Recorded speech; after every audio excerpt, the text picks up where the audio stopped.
Now, if you go, hi everybody, we're pretty Hi much early.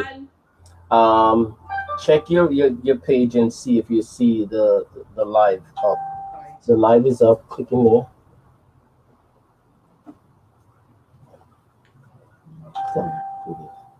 Now, if you go, Oh yeah. Okay, let me share. you share the link from there. Okay,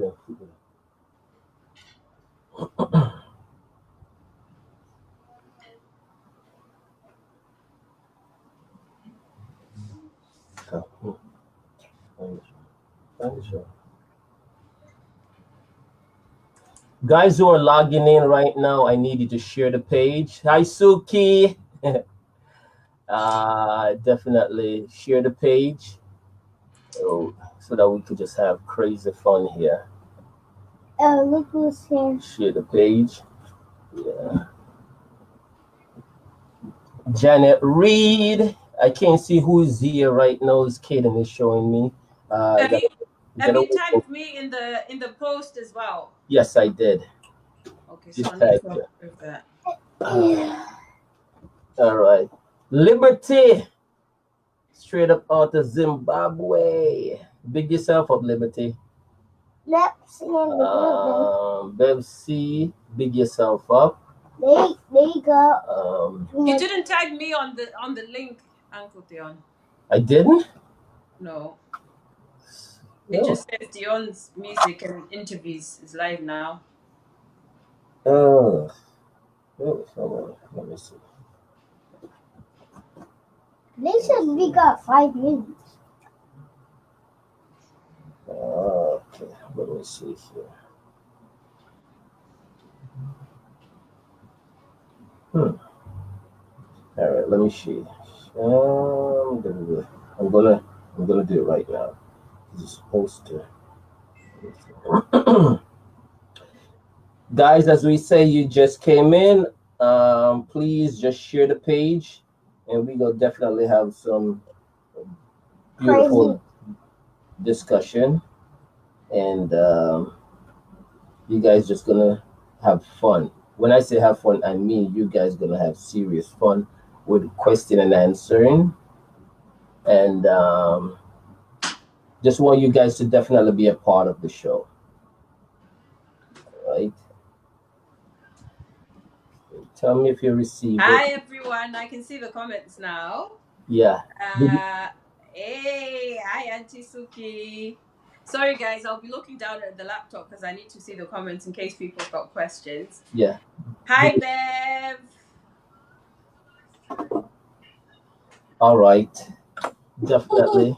Share the page, guys. Share the page, share the page, share the page, share the page. Share.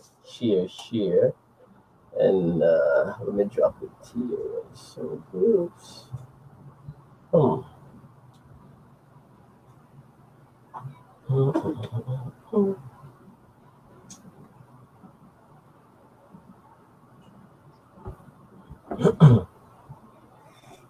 Each one tell one.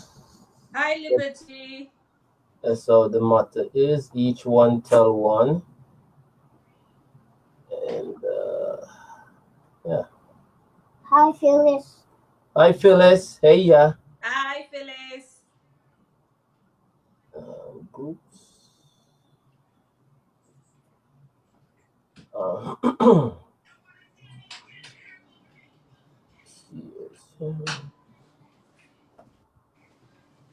Okay.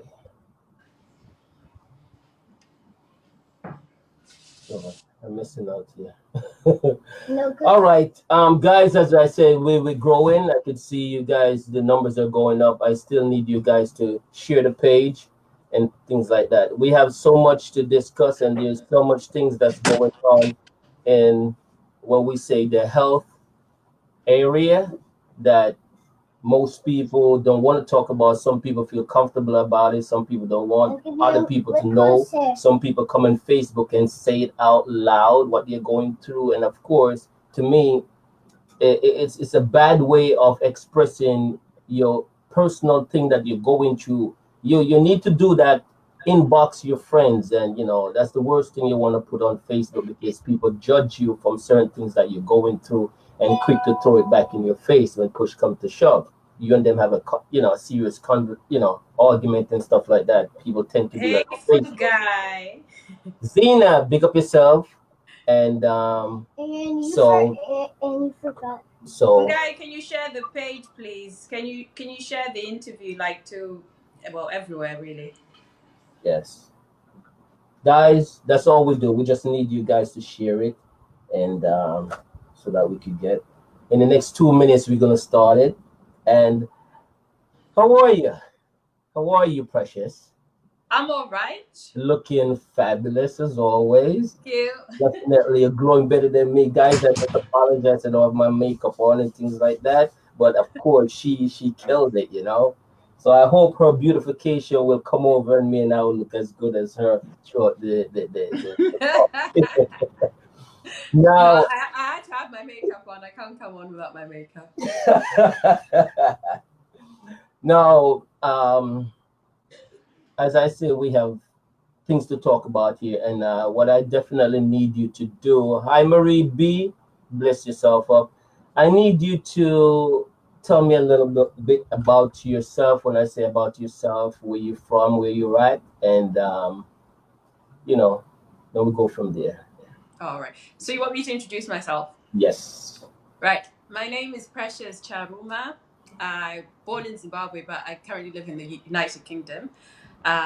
So I work as a cognitive behavioral therapist, and I've worked in mental health for the last 10 years. So I've got 10 years of experience working within mental health in the UK.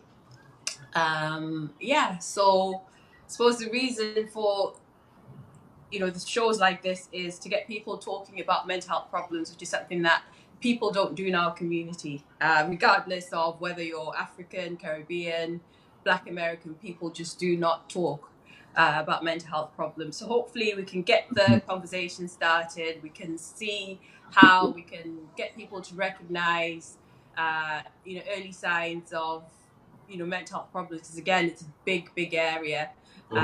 Of which my job covers only a small area, which is what I'm going to try and focus on. So hopefully you all find it helpful. What my question to you, what makes you choose this particular field to work in? I think I can say, I think initially it was by pure chance. Really? I was looking, I had experience of working in social care and health and social care, because my background, my first degree is actually in biochemistry and biology, so completely different to what I'm doing now. But when I moved to the UK, I was a bit unsure about what I wanted to do, and I kind of came to the decision that maybe the area that I trained in initially probably wasn't the area that I wanted to focus on. So I started working in health and social care, which is what I suppose most migrants do when they first move, particularly to the UK. I did that, and then 2008, late 2008, 2009, I thought, I need to kind of change, because, being a single parent, I needed a job that kind of gave me the hours that meant that I could be at work when my daughter was at school, and at home, when she was not at school. Okay. Job came up, I applied, got the job, fortunate enough to get trained while on the job, and 10 years later, I'm still enjoying it, and I've progressed in my role since then. So and I think it's become a bit of a passion for me as well. So it's not just a job, it's something that I really enjoy. Okay. Hi, Stan. Big yourself up. Thank you for logging in. I'm going to be the advocate of the bad person. And the reason why I said that throughout this interview, I have experience, especially here in the States. It's a free card to get benefits from the government and to get off with a lot of things. You understand? And I've seen it. I don't know how it goes in the UK, but here in America, everyone quick to say that they're going through some form of problems to get benefits, and they will ride that system until they die, because of course the government assists them and also give money towards certain things. Now, I hate that, because especially when we do contribute so much to what I should say, to the system, and have the peoples that really suffer from all these problems, you understand, Mm-hmm. need it. Yeah. Need the care, need the medical attention, and need what it is. And I've seen it also in the UK. I've seen just by on Facebook so much people, you just see they talk, and I'm like, everybody's like, half of everybody's on the system. So I don't know, why.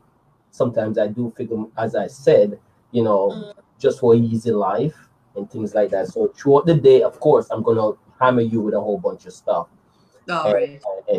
and we go through it. Number one, you are, as you said, what is it, a CBT, CB or Therapist. Yeah, I'm a CBT therapist. Yeah. okay? And you say you're basically you focus basically on what? So I treat people with depression and anxiety. So on the Mm-hmm, mild to moderate end of the scale in terms of mental illness.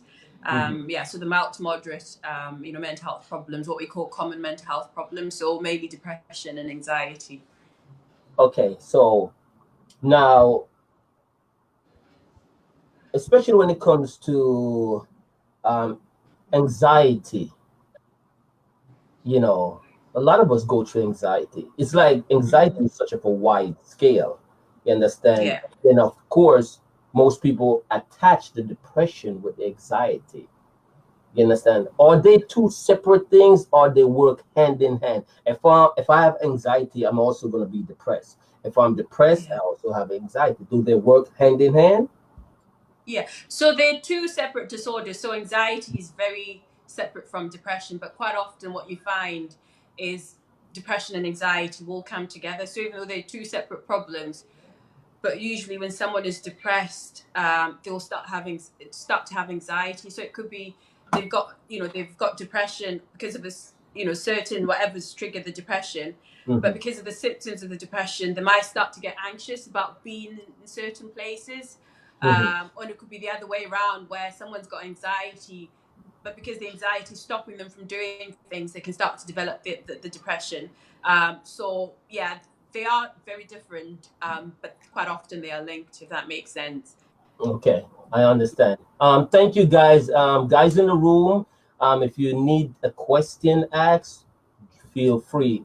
If I miss your question, if I continue and don't ask your question, keep dropping it in the room. I will see it some given time. Okay, so now, so are you telling me now all this, the depression and of course the anxiety, it's a strictly illness? Is it Yeah, an illness, or it's a certain condition that people do? I would say it's a condition. I like to see it as a condition, because by calling it an illness, I think that creates all sorts of other issues. But it's a Mhm. condition. Yeah. And it's a condition that can be helped, even what I should say, in medication. Yeah. So Okay. it can be treated through talking therapies, through medication. So it's something that's very common, but it can be managed effectively.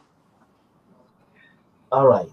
No, I work very hard. Mm. 4 o'clock, I'm up, heading out to work. Every 6 days a week, 4 o'clock, 3 o'clock, I'm going out to work, and then coming back home sometime late evening and stuff like that. Put all those hours in. Now, sometimes, of course, knowing what my job entails, which is very dangerous, especially certain cases that I go on or I testify, it's not easy. You feel down in certain things, knowing whatever you do, this is the consequences people get from whatever decision I make or whatever. Now, me feeling bad, come home, okay, it's a bad day today, that's all right. Feeling low, not Mm. depressed, I'm feeling low.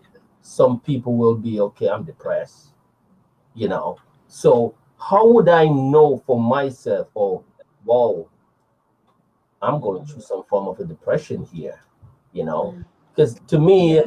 everybody have a down day, maybe a down week. does that make you qualify for being, you know, start to get medication or stuff like that? What makes me reach to that stage in getting medication? Yeah. So you're very right in that, you know, everyone has a down day. So it's normal to maybe wake up and not feel too great for whatever reason. But in terms of it, for it to be classed clinically as depression, you need to have symptoms of depression for at least 2 weeks. Those are the guidelines in the UK. So at least 2 weeks symptoms of depression, and we've got a screening questionnaire that we use to screen for symptoms of depression. And yeah, so we go through the screening questionnaire. One question there. One question. Are you talking that the screen question, the PHQ9? Yes, you've been doing your research. Let me tell you something. This is such a cock of BS. You know why I say that? The questions are posted online. Yeah, and that's to make it accessible. That's to make sure that anyone who thinks they might have depression can access those questions, and you can screen. It's not to diagnose depression, it's to screen. Precious, can you imagine someone know the question, pre-study the question? Hello, this is today's society. People study the question. Trust me, that's the thing though, we don't just go on the questionnaire. So when I do an assessment, yes, the questionnaires can give me an indication of maybe the severity of the symptoms, but it's more than, you know, the screening questionnaire. So I would ask history. So, you know, what's the main problem? How did it develop? Have you had a similar problem before? So there's specific questions that we ask, which again would indicate whether or not, you know, this person's suffering from depression. So as much as we've got the PHQ9 and other screening tools, that's not definitive. We've got other things that we use as well. Okay, we have questions drop in the room. Oh, this is getting hot because I'm getting hot on questions here. Now we have okay, we have Marie B from the UK. She said, is depression environmental or is it physically via the brain or imbalance? Yeah. I think it's a bit of both. So for some people, it could be environmental, in that there's been something that's happened in their lives that's triggered the depression. But then there's also research. That's why we've got antidepressants like, you know, what we call SSRIs that target serotonin in the brain, which is a specific chemical in the brain which has been found to be, you know, so people who suffer from depression have got an imbalance in terms of, you know, serotonin levels. So one of the common antidepressants called SSRIs, there's a group of them, they target, you know, serotonin specifically, you know, to kind of get that balance of serotonin within the brain. So it can be both. So it can be, for some people, it's purely chemical, where it's purely down to those serotonin levels. But for some people, it could be, you know, that something specific's happened. So they could have gone through a bereavement, relationship breakdown, they could have lost their job. You know, something's happened that's triggered the depression. So it could be either or. Okay.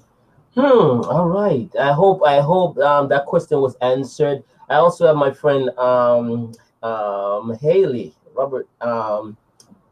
Miss Haley is here. She said my nephew committed suicide at the age of 22 months ago. Mental health is right, and stuff like that are real. Okay, definitely condolences. Reach out to the family. Sorry to hear about that, Haley. Yeah.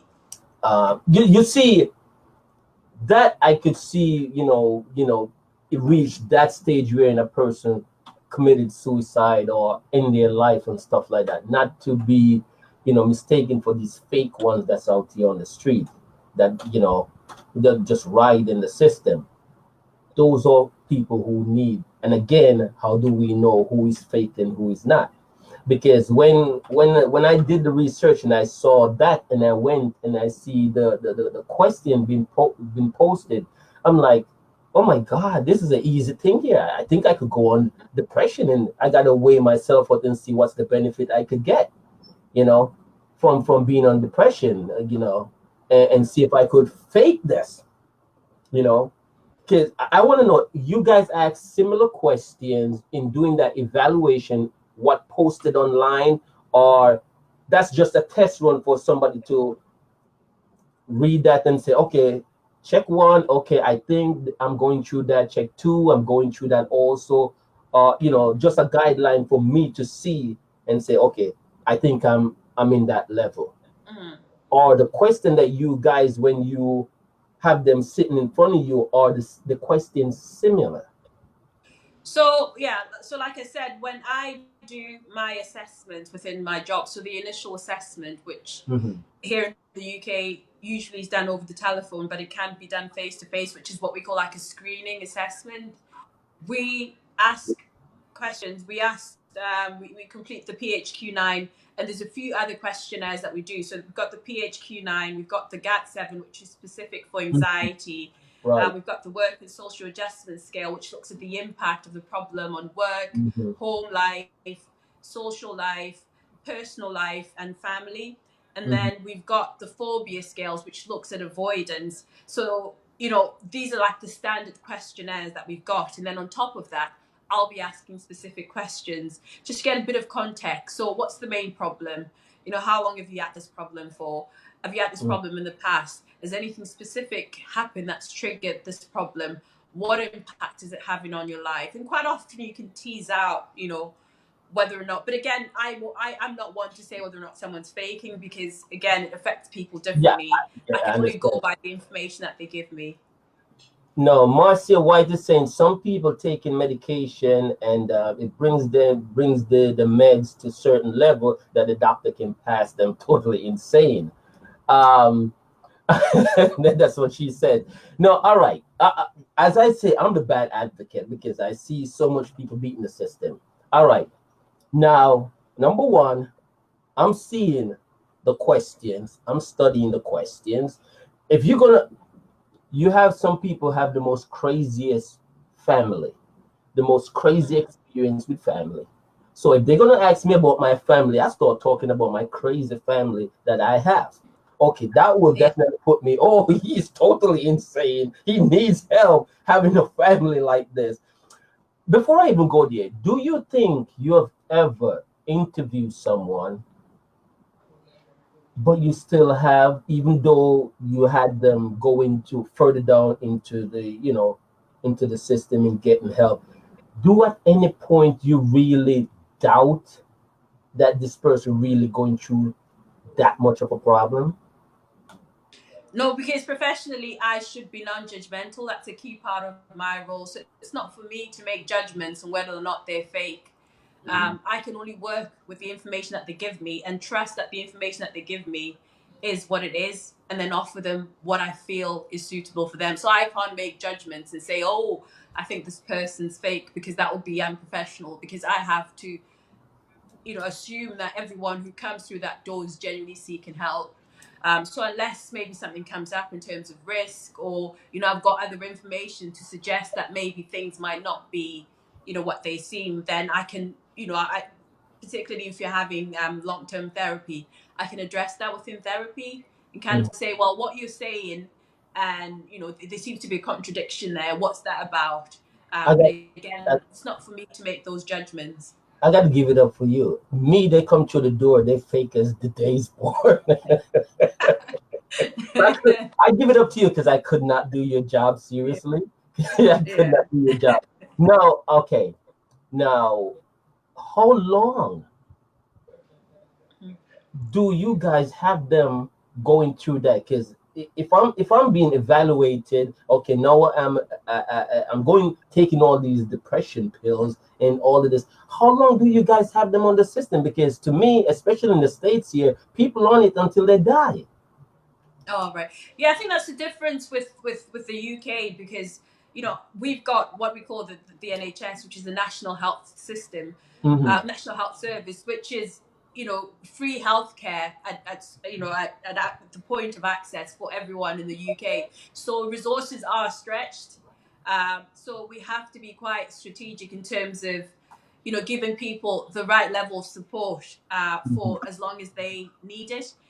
So we've got an initiative called Improving Access to Psychological Therapies, which was started about, I think about 11 years ago, where it was about making sure that people had easy access to psychological therapies, which was free at the point of access.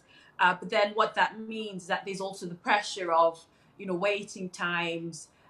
We got people coming in, so we've got high volumes of people coming in, and we've got resources that are finite, that we're not going to have those resources for forever. So what they did is they structured it into what we call stepped care. So there's 4 basic steps. So first step is your GP, so your doctor. You go to your doctor and say, I've not been well, or you go to see the nurse and say, I've had this problem. And then they'll kind of say, right, we'll come back after 2 weeks and then we'll do another review. And then 2 weeks later, you go back and you're still saying the same, or maybe the problem's got worse. Then they can advise you, to get in touch. Or maybe by the time you go to your GP, it's been more than 2 weeks, then they can either refer you in, or you can refer yourself in, to the psychological therapy service, where we then do the assessment. So once we've done the assessment, we've got different levels of support. So we've got what we call step 2, which is very short, so brief therapy, which is about 6 to 8 appointments, about 30 minutes long, with what we call psychological well-being practitioners. So you look at 6 to 8 appointments, and that's for people more on the mild end of the spectrum. And then within that, we've got, well-being classes as well. So, where you just go in, it's like a workshop where you're taught about depression and anxiety, what you can do to help. So there's different forms of support within that step. And then we've got step 3, which is where I come in. So we've got the CBT therapists, we've got the counsellors, and we've got other therapists. So we've got IPT therapists, we've got EMDR. So we've got other, so step 3 is like the more intense therapies. And usually you're looking at between 12 and 16 appointments, or in some services it can be between 8 and 12 appointments. And they're usually an hour-long appointments, and it's weekly appointments. So that's the more intense form of therapy. And quite often people will recover within that time, but where maybe they might need a bit more time, you can negotiate depending on what your service guidelines are. You can negotiate a bit more sessions with them. And then there's the step 4, which is like the psychologist, or in some cases it can be like inpatient care, where people go into hospital, or if they're not in a hospital, they can be seen, like we've got the crisis team for people who are suicidal. We've got psychiatric liaison teams, which is teams in the community. And then we've got like psychiatrists, CPNs. So that's like the more intense support. Which, I've got an awareness, but I can't tell you in depth, in terms of what they can offer.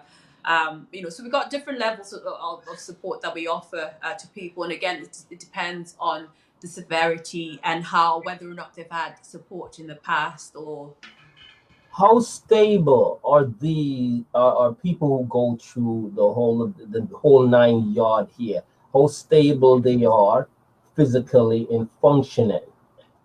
So within step 1, 2, 3, that's what we call primary care. So they, it's for the mild to moderate end of, so it's like things like depression or panic or generalized anxiety, trauma, OCD, health anxiety, social anxiety. So the common mental health problems. So what you find is generally people are stable. They might have social issues, where maybe someone's got a problem with their housing, which maybe is feeding into the depression or the anxiety. And those are things that you'd need to address first. So where there are things that maybe would impact on the therapy, you'd need to deal with them first. So if it's, so if they've got housing problems, or, if there's issues around risk, around children, or maybe if things are a bit chaotic, they'll need to be quite stable and focused enough to engage in therapy. So where possible, you can try and get those things sorted, or where it needs a bit of time, you can maybe say to the person, well, this is what we've identified, but maybe you need to go off and address this first. And then once things have settled down, you can come back, because it might not be the right time. So maybe where someone's drinking excessively, or taking cannabis, or, taking other drugs where they might not get the full benefit of therapy, then you can refer them to a service that maybe can address that issue specifically, or kind of give them that chance to get that sorted and then come back. Do you guys screen them for drugs? Check test them to see if they No, we don't test. We just ask. So we go by the information that they tell Are us. you So we serious? ask, how much you drink. So you go by what they say. Like I said, it's about trust. You know, it's about what we can only work on the information that they give us. But like I said, sometimes these issues will come up. So maybe someone might say that they're not drinking that much, and then they come through the door for therapy, and I can smell alcohol in the breath, or they're stuttering, or then I can say, look, you know, I'm a bit concerned because it looks like you've had a drink. You know, and if I feel that maybe they're not being entirely honest, I can bring that up and say, you know, I feel that maybe you're not being entirely honest, and that's part of the, you know, the therapy process, having those open and honest discussions, and you know, seeing a way forward from that. I think they're getting, you know, as I said, I'm not hitting hard on people who deserve the help. As I'm looking at people who don't deserve that help will get benefit. Okay, before I even finish what I was going to say, a person being depressed, going through certain things, not living, not having a home and stuff like that. Maybe okay, sleeping from family members, and they decide that they want to, you know, go out on their own and stuff like that. Can the government, because of going through this depression and stuff like that, give them housing? Well, I think, you know, you've touched on a very important point there, and I would like to point that, you know, probably your view where, you know, quite often people will think someone's pretending or they're just doing this for the benefit is that a big part of the reason why people don't get support, if that makes sense. So it can work both ways where, you know, yeah, there could be people who are faking you, but there could be people who genuinely need help, but then someone's making that judgment, oh, you're just doing this because when you check statistics, okay, again, my belief is, you know, say you have 30% or maybe even more, maybe 40% who don't deserve this right in the system. People who are normally going through all these problems, they go through the whole red tape. But then that's the thing. I think it's not about deciding who deserves what. It's about making sure that people, regardless of what their intentions are, if they come forward for support, making sure that the support is available.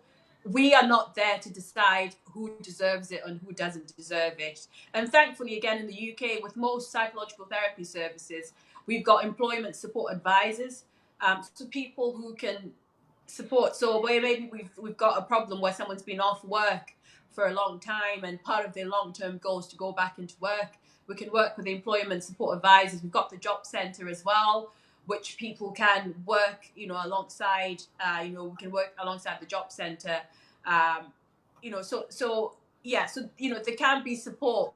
You know, where you know maybe in the long term people need to get back into work, because that's why this initiative was started by the government in the first place, improving access to psychological therapy service, because it was meant to be self-funded by people who maybe are off work with depression and anxiety for a long period of time and they're claiming benefits. The idea was that by getting them through the therapy and getting them the resources that they need to get them back into work, they would then pay back, you know, through taxes and whatever, and pay and fund the Improving Access Psychological Therapies, you know, initiative. So, yeah. I wonder how much of that really made that turnover to happen. You know, here in the UK, unemployment, well, if you go by statistics, I mean, I don't want to get political, but, you know, unemployment, I think they said is at its lowest in however many years. But, you know, I don't know how much of that, you know, how much in terms of... Guys, share the page. All right. Thank you very much for going through that part. Now, this I do believe, and I stand by this also, when it comes to, you know, the postnatal depression, when it comes to baby mothers, I can see in that aspect. You know, baby mothers go through, I should say some, not all, but a lot of baby mothers go through that part. You understand? You know, I needed to elaborate a little bit more if you have doubt in that field with baby mothers coming towards you in that. Yeah. So depression doesn't just affect new mothers. People can get anxiety and depression even while pregnant. Pregnant. Yeah, I've worked with some, you know, some people who've had anxiety, particularly, you know, if it's their first baby, they can start getting anxious about, is everything going to be okay? Will I be able to cope as a mom? Most of them are they single parent or parent that's not. Even people who are married, because it's being a parent is such a unique experience, especially for the first time, because you just don't know what you're gonna. Babies are so unique, and even the birth experience itself is so unique that you don't know what you're gonna expect. And I think for a lot of people, that can trigger anxiety and potentially trigger depression as well. So we here in the UK, we've got specialist teams that work with, they call perinatal services, which work with women who are pregnant, but also women who've had children. So it's about looking at that whole process and making sure that they've got the support that they need. So yeah, it's not just postnatal depression, but there can be problems before they've actually, while they're pregnant, before they've actually had the baby.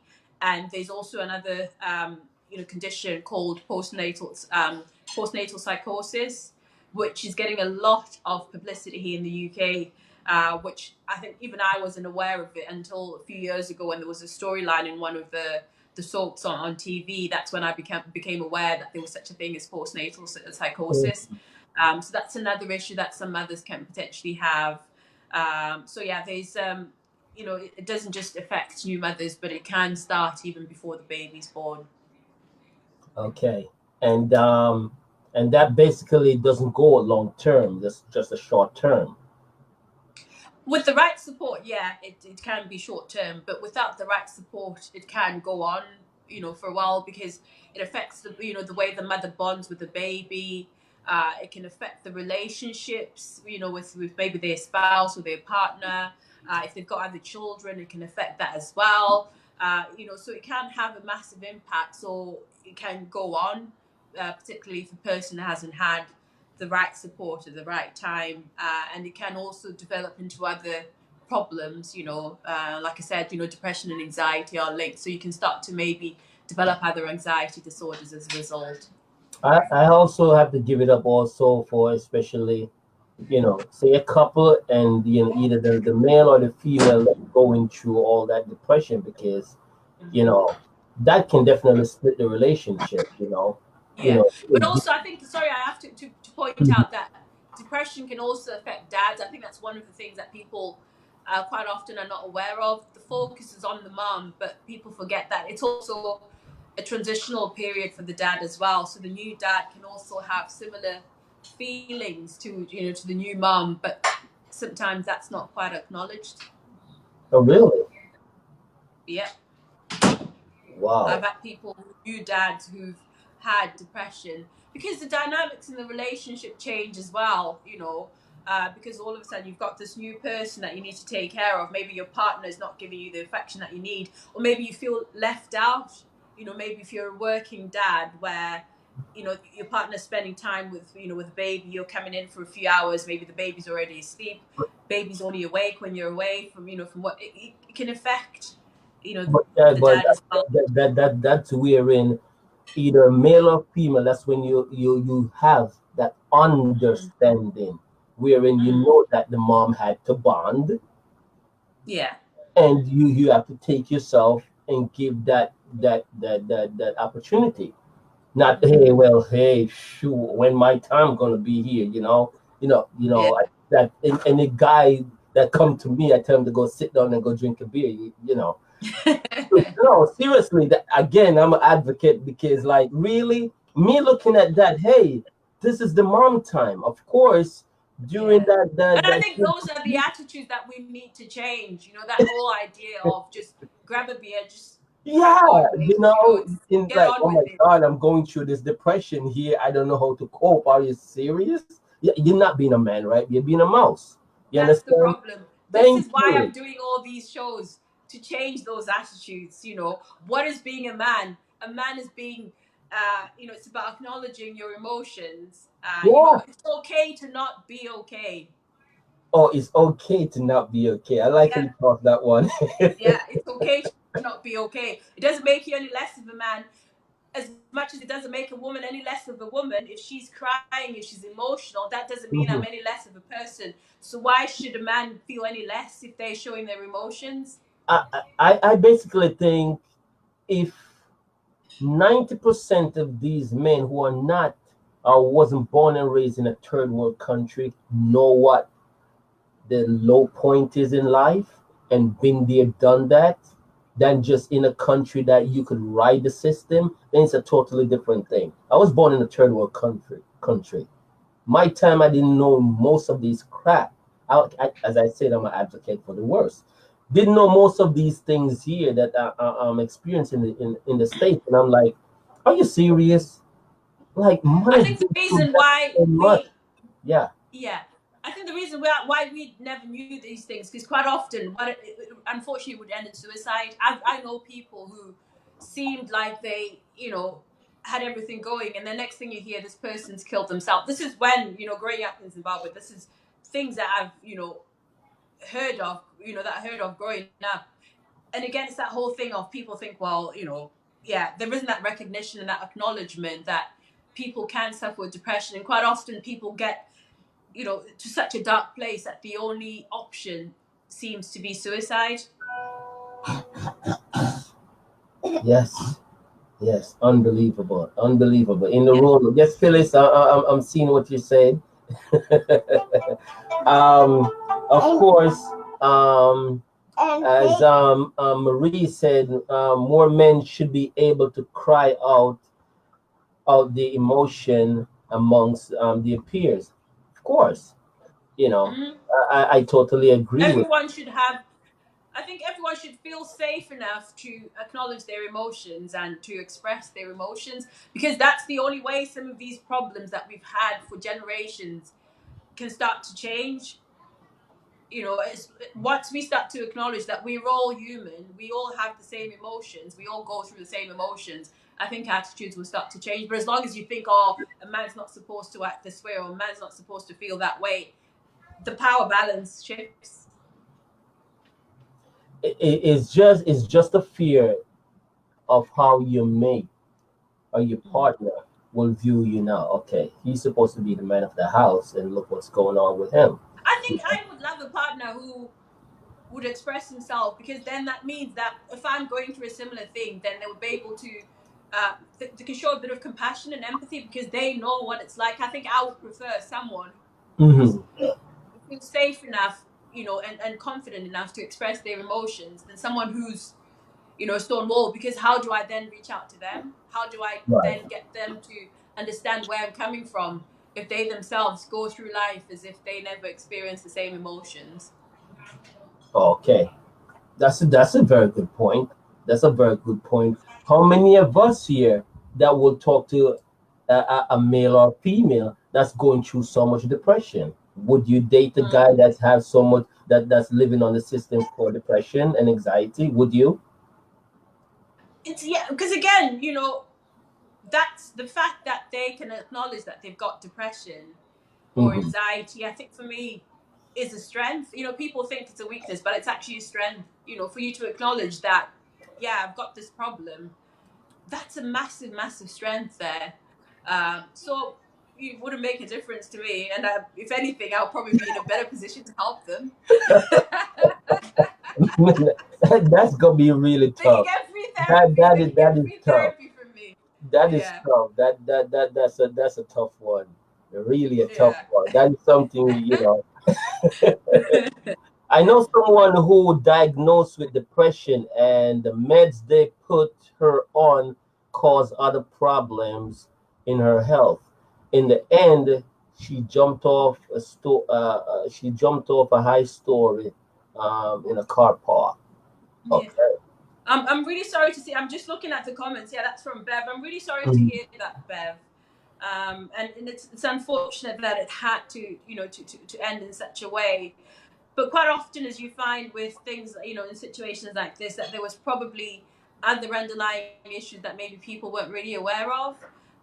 Because quite often with depression, it's not usually down to one specific thing. You find that it's a build-up of multiple things where people get so overwhelmed that they can't see a way out. So, with medication, again, I can't really comment because I don't know the specifics in terms of that particular case. But yeah, all I can say is I'm really sorry to hear about your friend. Definitely, definitely. We have some more minutes to go on this. I now being here, and I know you do, a couple videos and stuff like that. And have you ever had anyone personally approach you personally to help with their situation? Yeah, I've had people approach me personally, and I give advice. I've not actually offered anyone any, like specific therapy outside of work because at the moment, you need insurance, you need all sorts to do that, and I'm not quite set up as a private therapist yet. But I will offer support, in terms of maybe signposting people or giving them advice in terms of websites because there's lots of different websites that have got self-help information that people can access free of charge on the internet. Yeah. So I can help people that way, and sometimes even just being a listening ear and just validating what people are experiencing can go a long way. Mhm.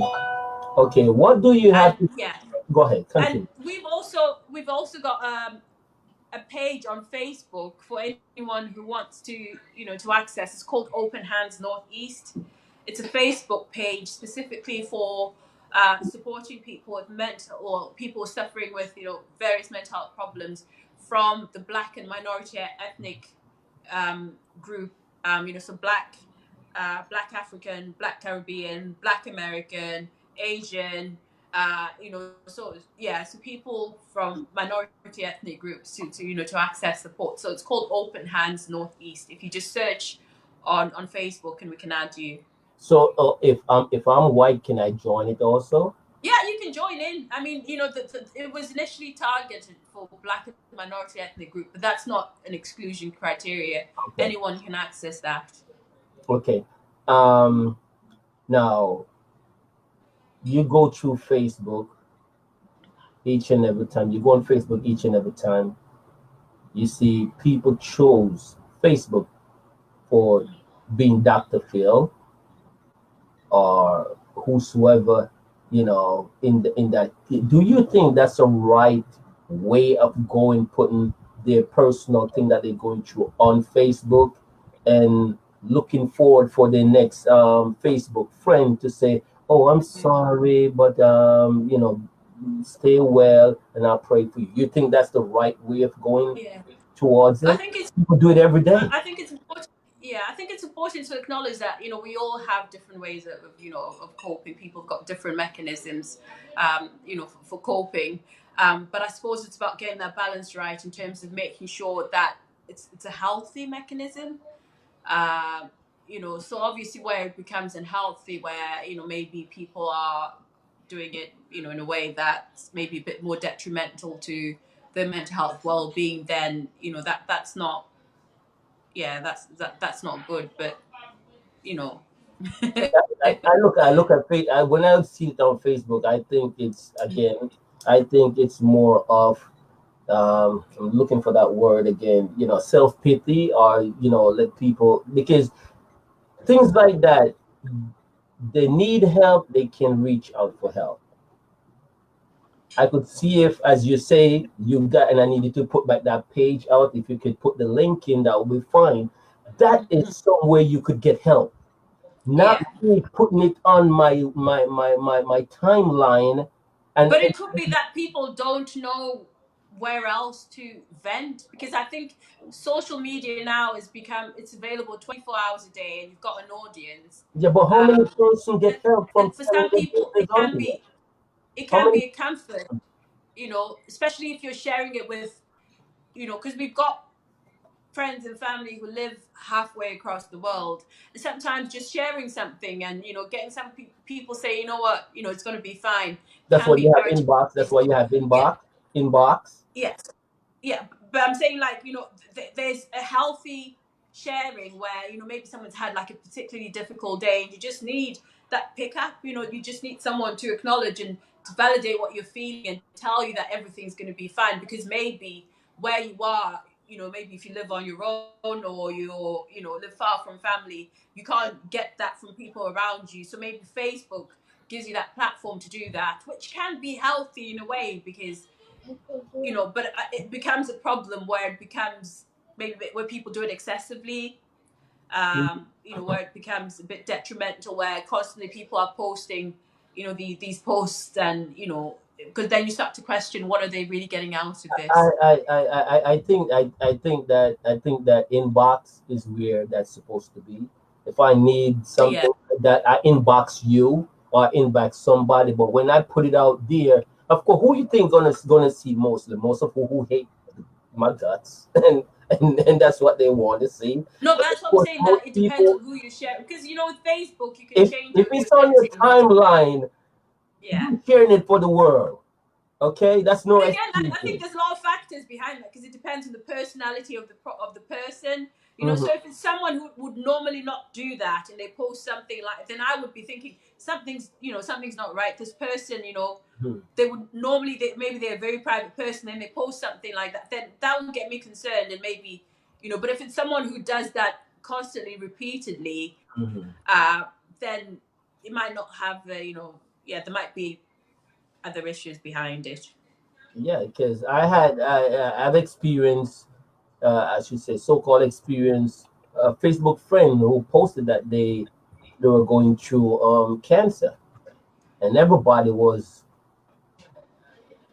I closed my show one night because they inboxed me during the show and saying that they were in the hospital, and when the doctor give them the diagnosis saying that they have cancer, they said to the doctor, you know what, I'm not feeling good right now. Let me just watch my favorite show, 555, and things like that. That will calm me down.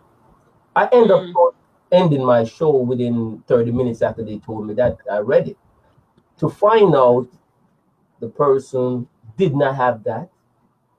All right. Was not close to that, but everybody was giving their best and found out everything was fake. And no, I haven't seen the person on Facebook anymore. So you see, it's crazy. What people when you talk about attention is also one thing that people love attention. You understand? And when they have that platform where they could crave and the attention can be suited for them, of course they're going to use it. I am going through any form of problems. It will not be on Facebook for anybody to see. But of course, if I have someone on Facebook that I think I could share that with, it will be in that person's inbox. So, again, I don't see where putting it on my timeline will help.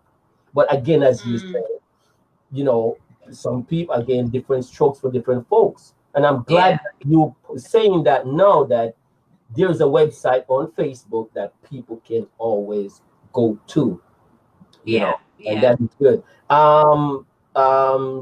Marie said, asked a good question there. She said, can a person suffer from depression for decades or their whole life?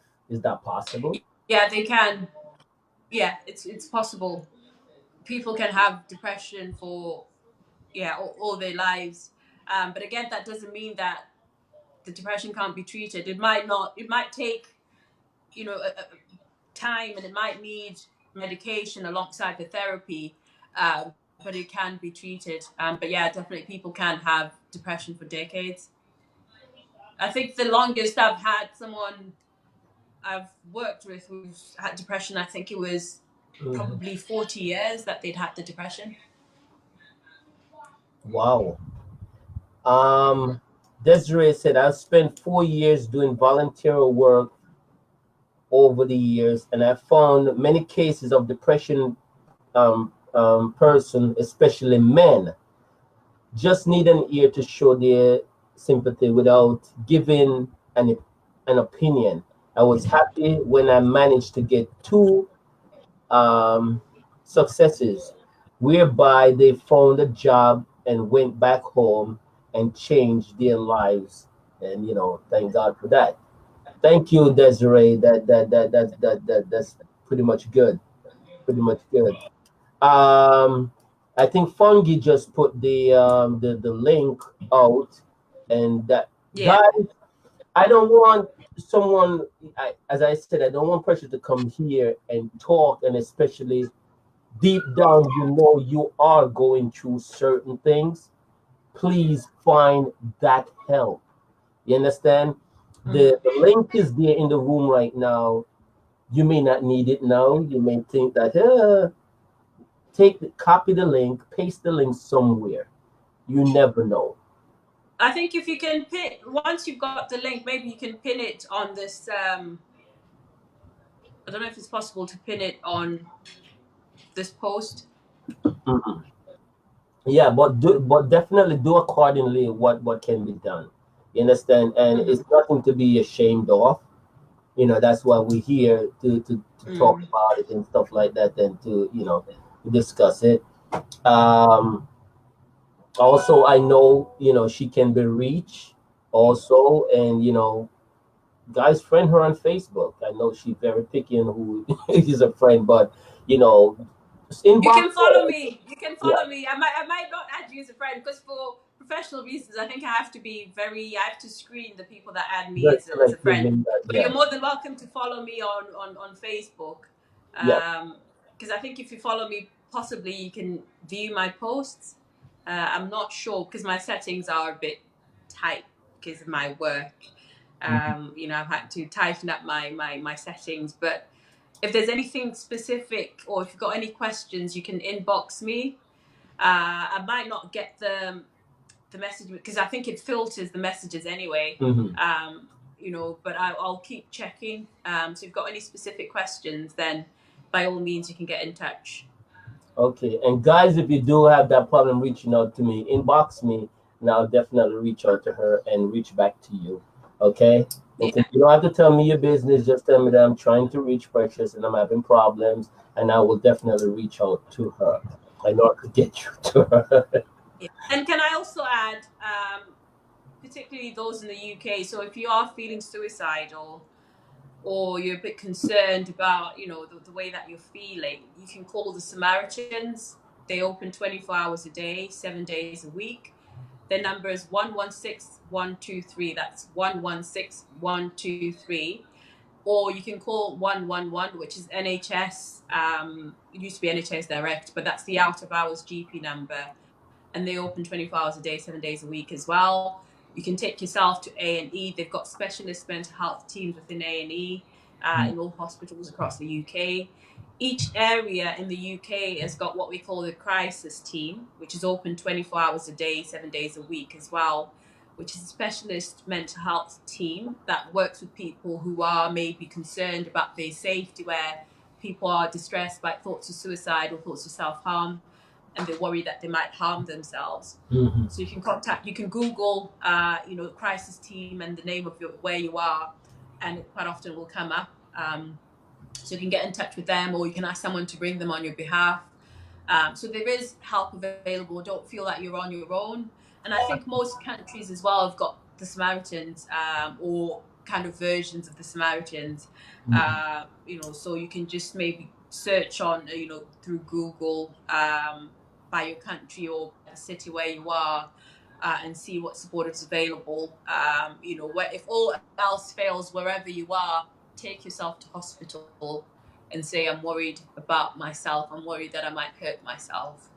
And I'm sure something will be put in place to support you. We don't want people to get to the point where they do something when, they could have reached out for help. Because this is the whole idea why we're doing these shows, to encourage people to reach for help before it gets to the point where, they start to feel suicidal. Okay, definitely want to thank her very much. And Christine, of course, I know you've been there, done that, and still, try going through the loss of your children. So definitely thank you, and keep doing what you're doing. I want to ask you one final question. Have you ever, throughout the day, dealing with all of this, go home, sit back, and everything just hits you? Then now you're feeling depressed from all these stories, cases that you dealt with? Yeah. Have you ever? And how do you go about Yeah. handling yourself? Yeah, I have. I mean, there've been days when I've come back from work and I'm just like drained emotionally, by what I've heard. Because I think you can't do this job if you don't have that level of empathy for people and compassion for people.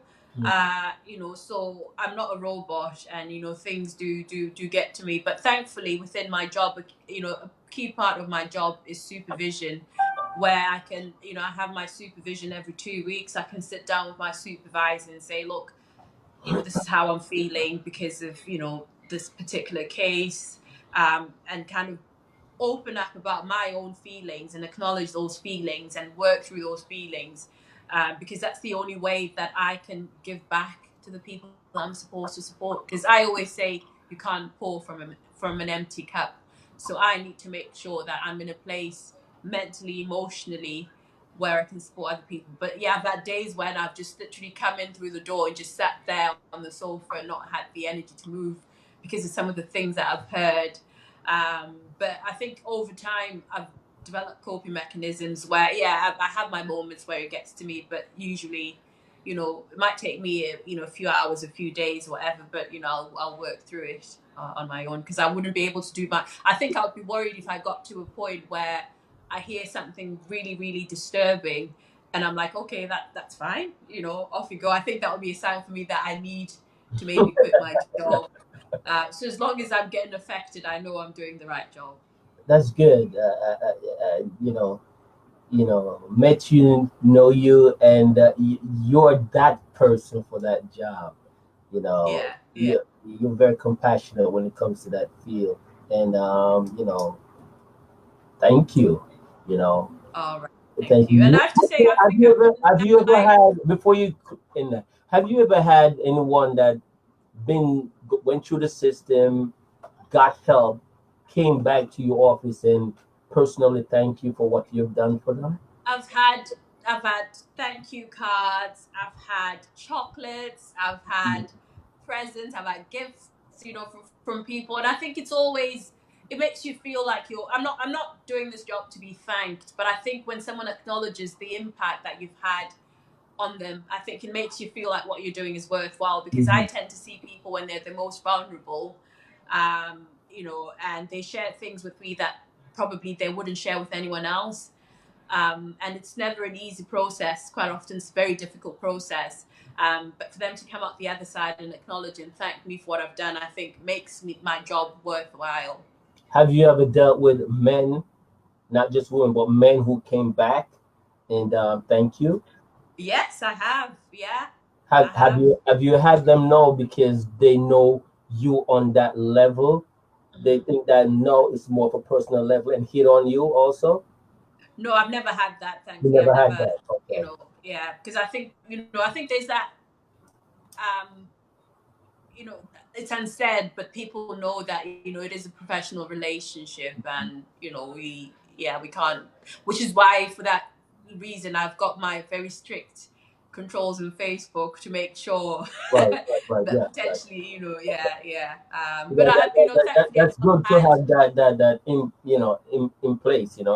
Yeah. because I'm bound by my professional guidelines as well, by my professional body, where we've got guidelines that I need to adhere to as well. So it's about making sure that I'm aware, and the patient is aware. Okay. Very good. Any final question? Okay. Yes, definitely. I want to thank you.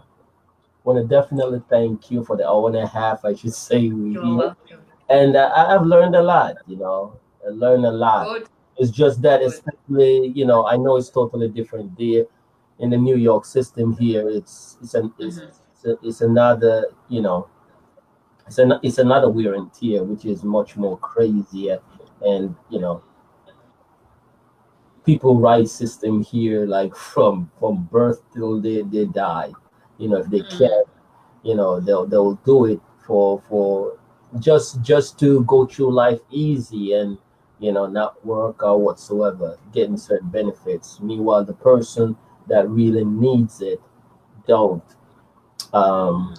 so thank you very much for bringing that highlights in phone numbers and also websites that people can go to, which is very good. Thank you. And one last thing that you could say to your friends and you know, foe that's out there, what would you say? I would say, depression is a normal part of life. Anxiety is a normal part of life. And, never feel that you're weak or any less of a person because you've got depression or anxiety. It's indiscriminate. It can affect everyone, anyone. I've had depression and anxiety as well. And despite knowing what to do, I've had moments when I've not known what to do, and yet it's my job to tell people what to do to manage their depression and anxiety. So it just goes to show that it can affect anyone, but there is help available if you get the right support. You can live with the depression and anxiety to the point where, you can manage effectively and it won't have an impact. Okay. Ras said wine causes depression. Ras, if the amount of wine does actually, she's right. Wine causes depression. Wine is alcohol is an actual depressant, which is alcohol, but yeah, wine I think is a little bit different, isn't it? But I think alcohol generally is an actual depressant. So you go through the high of yay, and then the next morning you hit a massive low, which is why people tend to keep drinking, because those feelings only last for so long, and then you're right back down, and then you have to drink again to bring yourself back up. What about smoking weed? You think it's also in that aspect? Yeah, some of these things are temporary, which is why people then have to do it constantly to get that feeling. Yeah, but to me, and with weed as well, there's the added complication of over time it can. If I'm going to do cause paranoia, I've had people, I had people in the past who've come to me and like literally scanning the room for cameras because they were that paranoid, because of cannabis. So, I think it's about being aware of the impact of, some of these strategies that we might use maybe recreationally or as strategies to manage how we feel that potentially in the long term, they can make things even worse. It's crazy, but why would someone go to something that's temporarily when they can really go through the hell? Because if I'm going to use wine, weed, or whatever, it's just give me that high for how long? Not for. But that's the thing. People are scared to get that help, the long-term help. Because like I said, getting yourself to a position where you get into therapy means you're allowing yourself to be vulnerable, and a lot of people don't want to be vulnerable. So it's that fear of opening up to people, fear of judgment, which is why I said a big part of my role is not to judge people. I work with what you give me. I'm not there to judge you. I'm not there to make judgments of why you're here, or, I just work with what you give me. So a lot of the time it's, fear of judgment, worries about, being vulnerable in front of a complete stranger, for that matter, someone that you've never met, and there you are pouring out your whole life to them. So yeah. Okay. Precious, thank you. I hope later on we could definitely do something like this again.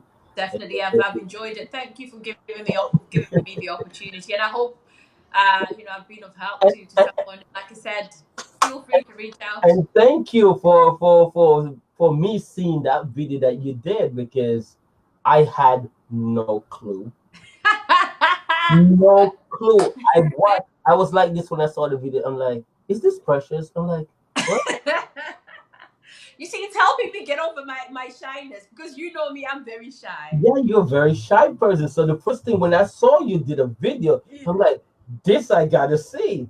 And I watched it from start to I'm finish. doing myself therapy as well. So I'm working on myself by doing these videos. Yeah. So the more I do of them, hopefully, one day I can stand up in front of thousands of people. I watched your video from start to finish, and then I said, okay, we got to do some work together. So now I was forced again from last night to go back from start to finish, because I have to make my notes and take and then I had to go through research and stuff like that, because I cannot come to talk to you and have no idea what I'm saying. So I had to do a whole lot of research. I went to my bed like I think like 4 something, this morning, So it was really, you know, I really appreciate it. Thank you very much. Oh, thank you very much. Thank you for giving me the opportunity. All right, guys, thank you for logging in, and thank you everyone who's watched and everyone who's shared the video. And feel free to get in touch if there's anything I can do to help. Yes, definitely. And guys, as I say, the phone, you gave 2 phone numbers before. Could you run that numbers back? Yeah, so it's 116123. That's the number for the Samaritans in the UK. All right, and they also, I think Fungi also had dropped the website in. Yeah, so it's a Facebook page called Open Hands Northeast. So Open Hands Northeast. If you search for it on Facebook, we've got a page and we've also got a group.